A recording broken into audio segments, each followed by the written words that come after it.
Stephanie's with us in Kentucky. Hi, Stephanie. Welcome to the Dave Ramsey Show. Thanks for taking my call. Sure. What's up?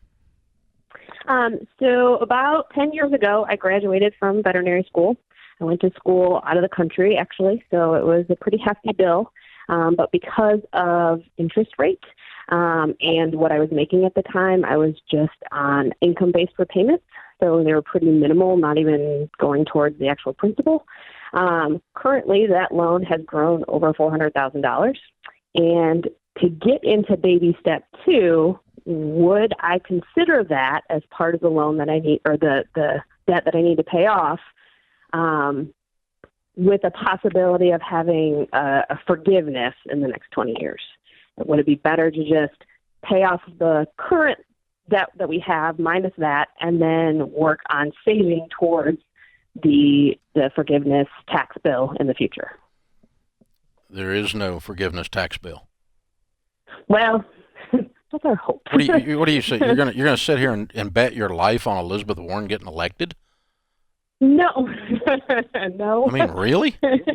No. There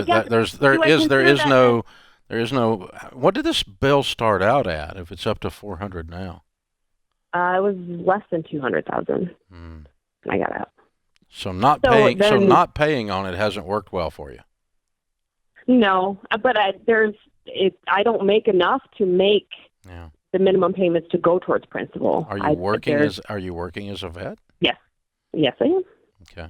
And my husband has a job as well. We just don't make. It would be over $3,000 a month in order to do that, and that's less. Yeah, that's more than we make now, and we have a family and a house and other debts.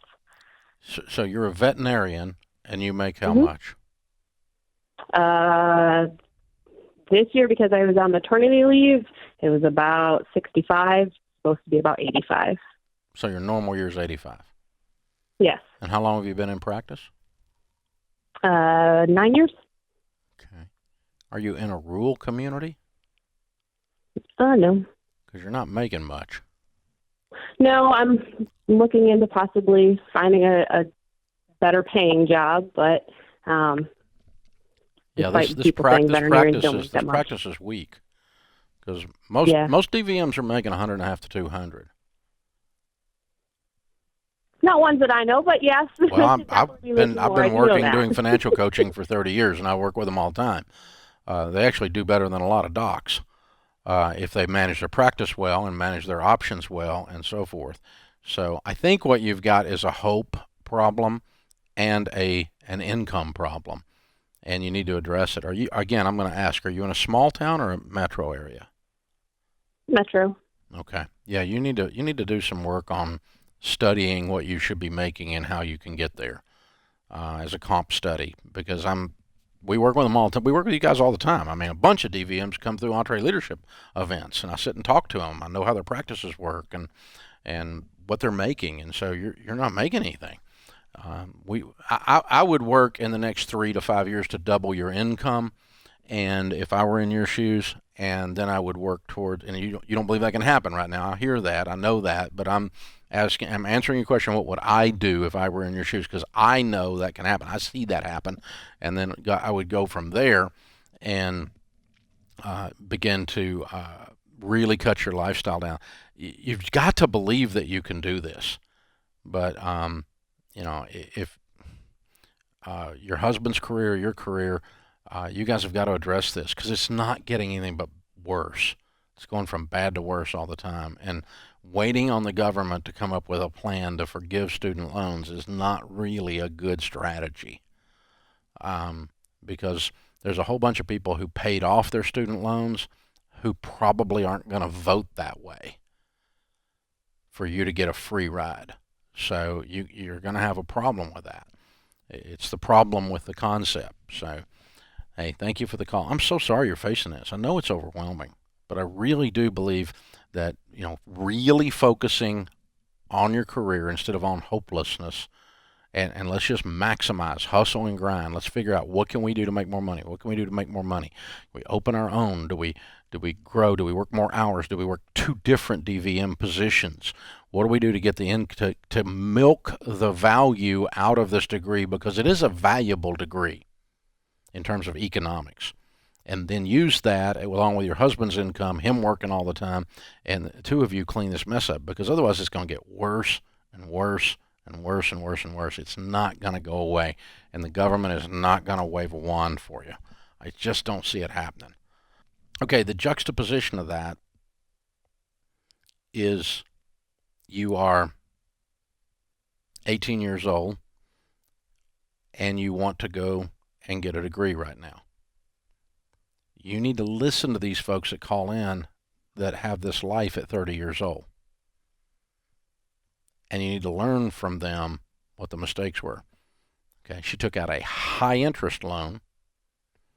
She studied in a overseas setting for the experience points that added nothing to the value of her degree.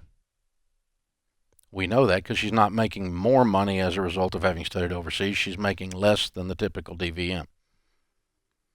And so spending extra money to, quote, have experiences while you're in school that you don't have is not a good plan. It's dumb. Picking a degree you can make good money with as a result of that field of study and paying cash for it is smart. And if you want to learn more about that and you're 18 years old, or you have an 18 or 17-year-old, pick up Anthony O'Neill's book, Debt-Free Degree. Because you can go to school debt-free, and you should go to school debt-free. You pick a school that fits your budget. And if you're broke, that means you pick the cheapest possible school. Well, I would rather go, well, I know you'd rather drive a Bentley than a used Chevette, but you have a used Chevette budget. You know, if you got a champagne taste, I don't care. You got a beer pocketbook, baby.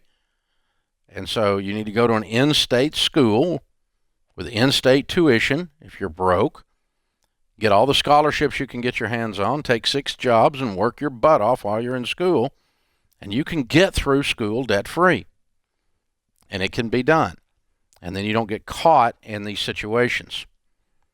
And this idea that is being pitched out there on the political trail right now, and a portion of a generation is believing it, which is really sad right there, to where your financial plan is waiting on a lefty to get elected, is going to get you in trouble, because it's intellectually dishonest to talk about forgiving student loan debt while we're still making trillions of dollars of student loans. The first thing you do is you cut the faucet off, Washington, regardless of which side of the aisle you're on in this discussion. That's just intellectually dishonest to keep making the loans while you talk about forgiving existing loans. That's just backwards.